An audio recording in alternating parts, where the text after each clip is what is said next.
I'm James Randi. What is the new age? Tonight we'll be investigating whether this fashionable idea has brought the reality of paranormal phenomena any closer. But first, I need the assistance of a volunteer. How about this young lady right down here? Would you come over here and join us? And you can take a seat. And what is your first name, please? Gail. That's absolutely correct. Now, I have in my pocket someplace here a teaspoon. I don't know where it's made. It says stainless steel there. That's all we see. Would you hold each end of it in your finger, just pinching it like that for me, please? Right up, and hold it perfectly level like that. Now, you are now a magician's assistant, and something rather remarkable is going to happen. Hold it by the very tip, out as far as you possibly can. I'm stroking it very gently, and I'm going to wiggle it up and down, and you'll see it, not too tightly now, just very, very lightly, just so you're barely holding on to it. No, just so you're barely, that's very lightly, you see. It seems to be getting flexible, doesn't it? Mm-hmm. It seems to be doing something strange, sort of turning rubbery. That's the most peculiar thing I've ever seen. Let go of it for a second, Gail. I'm going to hold it right in front of you, and look at this. You're going to see something very remarkable happen. It's actually going to start turning into plastic. It gets softer and softer and softer. Put your hands out. I think that bowl's going to fall off. It did. A miracle. How are these things done? I really don't know.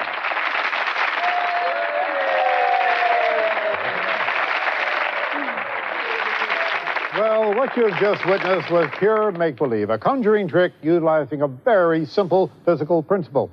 Perhaps the next time you see something you can't explain, you should consider whether it might have a rational explanation before you jump to the conclusion that you've seen something supernatural. Crystals are becoming increasingly popular. The claims made about them include that they can heal, improve memory, give off energy, and help you assert yourself. Well, let's find out, shall we?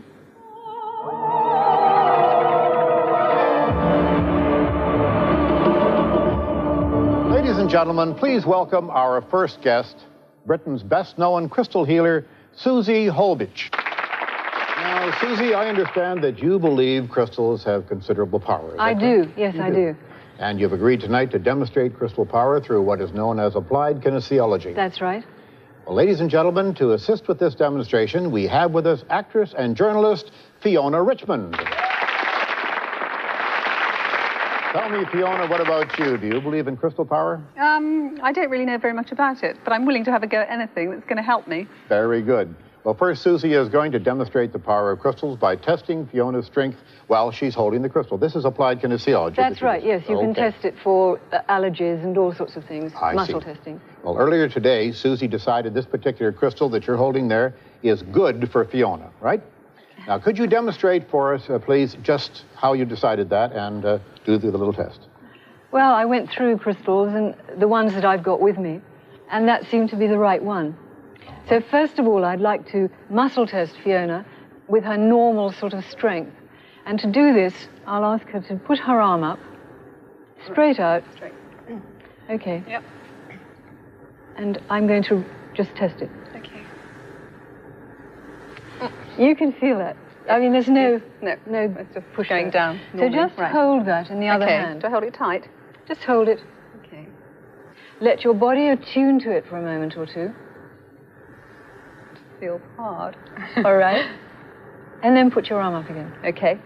Straight. Oh. Yeah. No, can you feel the difference? Absolutely, I mean, I can feel it, but you can feel it. Quite rigid. It's absolutely rigid, whereas before it was absolutely limp. Extraordinary, yes. There's a huge difference. Well, you're going to place this crystal inside this small red bag. All right, now this crystal has been placed in the pouch, and I'll hold it by the string. And we've also here other samples, which are all going to be mixed up, also concealed in pouches, none of which could be described as good for anyone. That is, the ones aside from the crystal. So using your method, Susie, can you now find, if I give them to Fiona one at a time, which is the good crystal? Well, we hope so. We'll test it on Fiona. All right. Take the first sample. I'll just take the first one. Oh, you're going to reach in and take one. I'm sorry. Anyone at all there. Right. Hold it in your hand. Okay. And then put your arm out. Okay. I swear to you, this is totally spontaneous, because neither of us know what's in it. Oh, you mustn't feel it to try to find out what's inside there, Fiona. You're just supposed to hold it lightly in your hand. Right. Is this good or bad, then? Bad. It's this weak one, bad. This one you say is bad, so we'll put it in the red section. Reach inside and take another one, if you would, please. Sounds like a raffle. It is indeed. Okay. Bad, yep. You say that one's bad, then? Another baddie. All right, I'll take it only by the string there. Thank you very much. We'll put that one aside in the bad area. And we've got 3 left. Reach inside, please. Okay. Right. I think that one looked bad to me, wasn't it? Bad, it certainly was. All right, very good. Anything No. Don't you dare peek. You're trying to peek, I know. Yes. Now we got 2 left. Let's see how you do on this one. All right.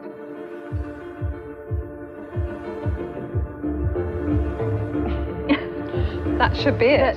That should be it? That All should right, be it. I'll take that one, and I'll put that one over here in the good area, and we have 1 left. And this shouldn't work. I'll bet I know what this one shouldn't do. Let's find out. Okay. And indeed, that one seems to be one of the That's it. bad ones, okay? Thank Right. you very much. Now, I've placed all 4 bad ones on the red section here and the good one on the green section. Let's just see how you did, shall we? If chance alone were operating here, you'd have a 1 in 5 chance of finding the crystal. We have a strange substance in here. Well, that's a blue lump of something or other. Let's just find out what we have in these other bags, shall we? This one here, which I can hardly get out of the bag because it's sticking in there, that's another piece of it. Ladies and gentlemen, and Susie and Fiona, what you chose as the crystal is actually rat poison. And I'm not going to test it out on a rat or on anybody else in this audience, and I'm certainly not going to try it myself. And by golly, I think we had, yes, here is the crystal, which a moment ago was represented as being bad for you, and of course the last sample, as we might expect, rat poison. Right. So, All I can say is that rat poison must be good for Fiona. God, I shall take them every day then. And that before, the crystal was sort of naked, if you like, in your hand. It wasn't covered up. And I think that does have an effect. right. Now, these are the results of this experiment that you'd expect by chance, which would suggest either that applied kinesiology doesn't work, or crystals don't have the powers claimed for them, or both. Fiona and Susie, thank you very much for coming and taking part tonight. Thank you.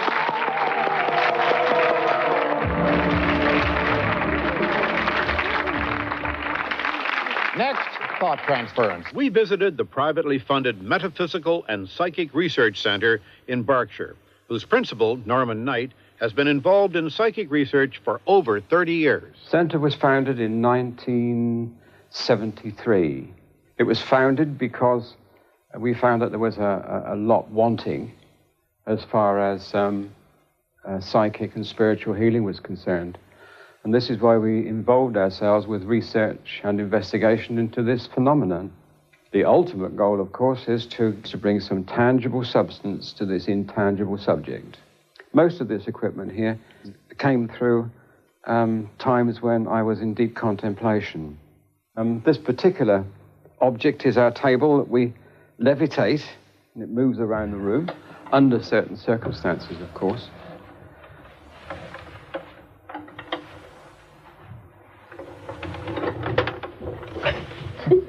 Where are we going? Don't know yet. Yeah. And now, ladies and gentlemen, will you please welcome my guest, Norman Knight.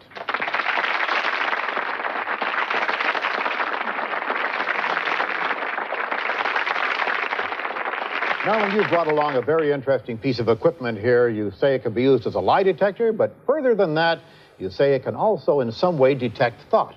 That's completely true. I see. Well, let's see how it works, shall we? Surely.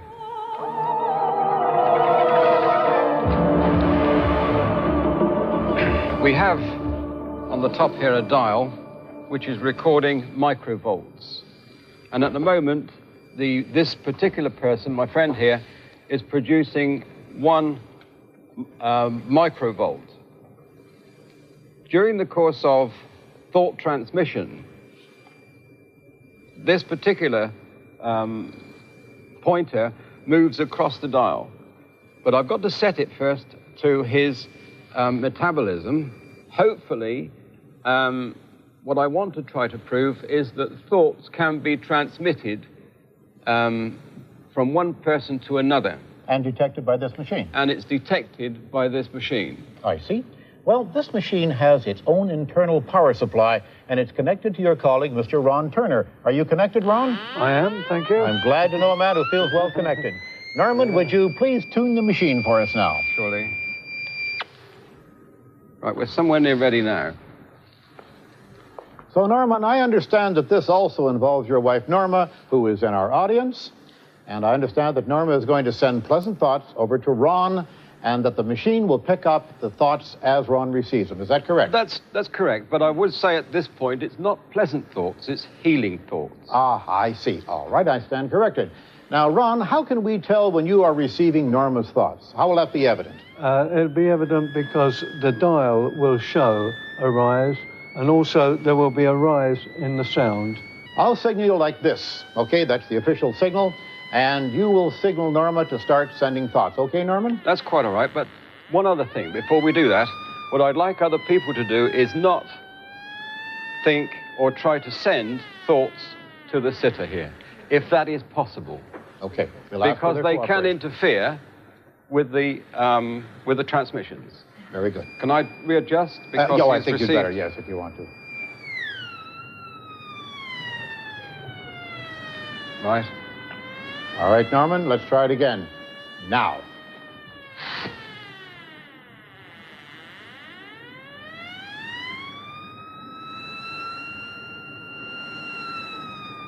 Stop. Very good. Of course, it's possible that this happens through visual interaction between Ron and Norma, and in order to avoid such an accusation, we're going to seat Ron facing in the opposite direction. Ron, would you swivel around, please?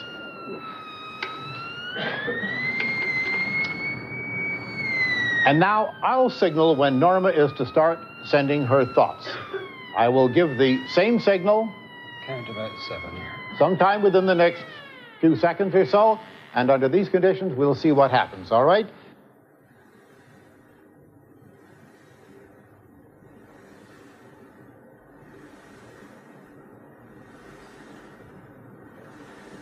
All right, stop. Now let's give it a second try, if you will. You tuned properly there, Norman? It's okay. Okay, sometime in the next few seconds or so, I will give the signal by holding my thumb up.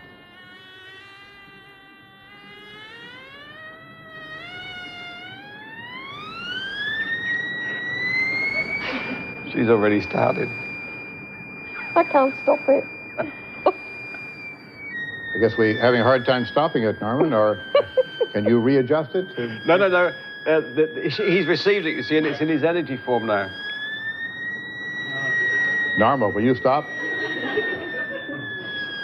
All right, sometime in the next little while, I'm going to give another signal. It's beginning to slow. No, it isn't.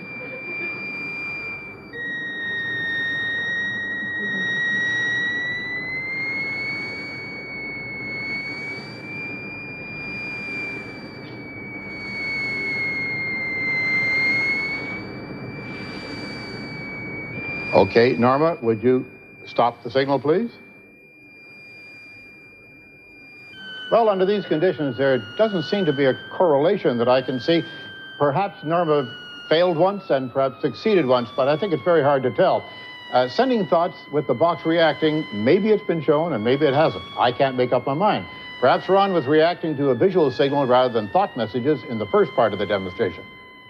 Nevertheless, the box is very interesting. Norman, would you allow electrical engineer to take a look inside that box? Most certainly not. Well, that's a pity. I would rather get it patented first. Well, that's a pity. I'm sure our audience would like to know what's going on in there. However, I would like to thank all three of you, Norma, Ron Turner, Norman Knight, for giving us this demonstration tonight.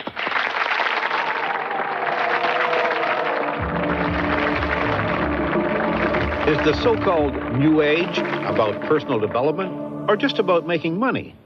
It's difficult to find any bookstore nowadays that doesn't feature an entire section devoted to the so-called New Age, psychic, or supernatural books.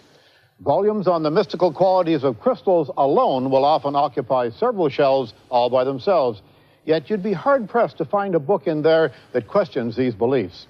The supply of eager customers is just as endless, and every possible variation on these themes is snapped up with enthusiasm.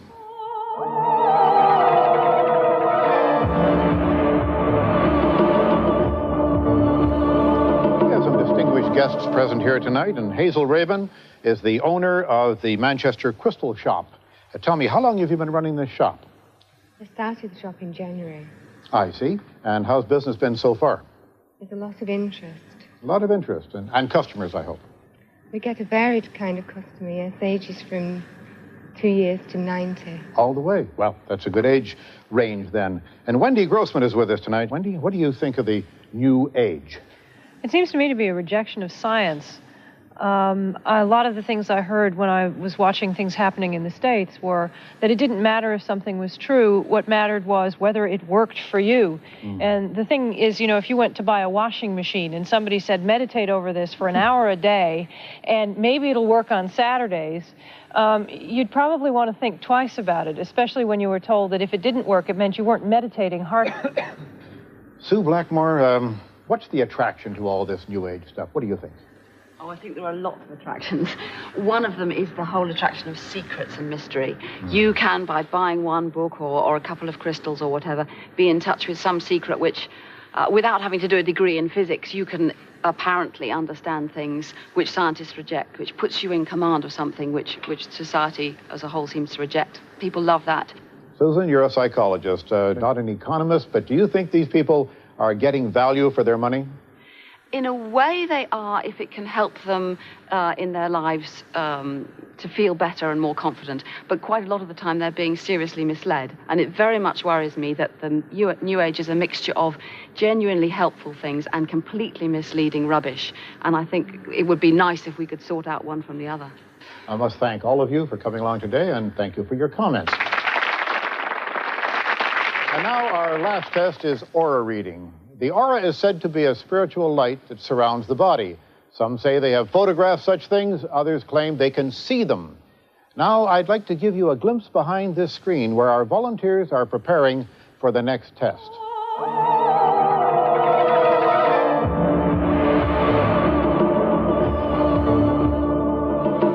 My final guest, aura reader James Garvey. Pray tell, what is an aurograph? It's a positive energy force, and it's symbolic. And I'm able to look at anyone's aura and put down in symbolic form here a message. Now, every aura, I understand, looks different. Every person's aura is different from every other person's, like a fingerprint? Yes, that's correct. I see. Well, I believe people don't have to actually visit you in person in order to have their auras read, and that you can read an aura via the phone or from a distance or even through walls. Is that true? That's right. So we've chosen someone at random from our audience tonight that you're going to give this aurograph to, and it should be the person to whom it belongs. That's right. All right, let's see what you can do. If you notice that, first of all, it's in a green color. So this person that this is going to has a green aura. I have a swan here in different colors. That means the swan is indicative of the person, and it also means, because there's different colors in it, that the person is upset by more than one problem. If this person makes a decision in their life right now, which is the ring, then whatever the problem is to do with the house situation will be resolved. If they don't do it right away, then it's going to stay the way it is. Here the scales show that, first of all, it's money that they need right away, and also a strong scale in orange means they need strength around them, personally, and green means that they also need security in life. Once this all takes place by decision-making, then they will find an attraction down in the Devon and Cornwall area. That's where they will move, sooner or later, down to the Cornish area, down here. And it's to do with business as well. Well, James, I wonder if we could refer this to the person in the audience for whom this was actually drawn up. Do you think this reading applied to you? Bits of it do, yes. And not the whole of it, no. Not the whole of it, but you say bits of it. Yes, just certain bits of it. Well, that seems a fair result. However, what we're concerned with tonight is whether or not it's possible for James to perceive an aura through obstacles. And to determine that, we've agreed upon the following experiment. Would you step over here with me, James, please? Certainly. We're now going to reveal to our audience here in the studio the 5 volunteers behind the screen. Now, each one is standing beneath a letter, A, B, C, D, and E. Now, James, can you see all the auras through this screen here? Yes. You can. I'm now going to ask someone at random to step from behind the screen. I have the names here in my pocket. First of all, will John step around from behind the screen? James, can you still see his aura around his body? Yes. And which position did John come from, do you believe? C. From C? John, would you step into the position C, please? James, if, as you claim, you can see auras through the screen, John should now be standing in the same position as he was when he was behind the screen. Is that correct? Yes. Now, will Helen please come forward? Helen will step out from behind the screen. Now, James, from what position did Helen come? D. From D. Helen, will you step into position D, please? Can I now ask Andrew to come forward, please? Andrew is the third person from behind the screen. There he is, and there are only 3 spaces left. Which one do you think he belongs in? A. In A. Andrew, would you take position A, please? Now, would Bob please step forward? Only 2 spaces left. Which letter, B or E? E. E. Would you step into position E? And finally, would Danny step forward, please? Of course, there's no choice about which letter James thinks you are, so Danny, you'll take up position B, am I correct? Okay, fine. Just a moment ago, these 5 persons were standing behind the screen. James, if you have them all in the correct order, it will be good evidence that you can see auras through screens, as you have a less than 1% chance of matching all of these 5 correctly by chance alone, just by guesswork. By chance alone, you should get, the expectation is, one of them correct, if it's only chance. Let's see if James managed to beat the odds. To these 5 people, I ask, please reveal which position you were originally standing in by showing us, I think it's inside your hat, isn't it? Take them off and let's see. C, B, D, A, and E. So out of this, we obtained 2 correct. All right. So, James, you got 2 out of 5 correct, and I take my hat off to you for trying. Would your volunteers please go back to the correct positions in which they actually belong? Take your correct positions, and those 3 move into different spots. The results are only slightly better than those predicted by chance. It seems something went a bit wrong this time. What explanation could there be, James? Well, it's quite possible that this has been the first time that I've ever attempted this, right? Mm-hmm. And it's quite possible that I've allowed myself to come into it, okay? I see, but you did say you could see them through obstacles. Yes, I can, yeah. Well, thank you very much, James, for coming tonight.